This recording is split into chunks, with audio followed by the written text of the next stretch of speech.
अमरीकी सदर Donald Trump ने कहा है कि ईरान को जौहरी हथियार रखने की इजाजत नहीं देंगे, उनका यूरेनियम हासिल करेंगे। हो सकता है ईरान में दोबारा हमले करने पड़े। अमरीकी सदर डोनाल्ड ट्रंप ने ट्रूथ सोशल पर बयान जारी करते हुए कहा है, ईरान अमरीका और बाकी दुनिया के साथ खेल खेल रहा है।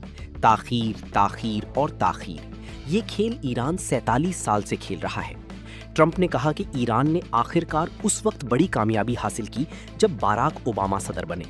ओबामा ना सिर्फ ईरान के लिए नरम मौक़िफ़ रखते थे बल्कि उनके हक में चले गए।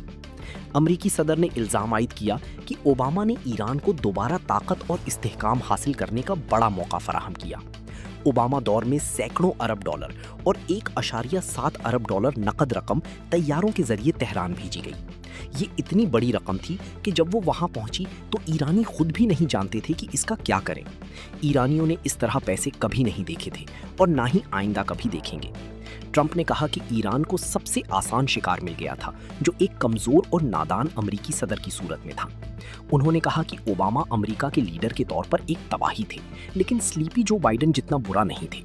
47 बरसों से ईरानी हमें मुसलसल उलझाते और इंतजार करवाते रहे हैं।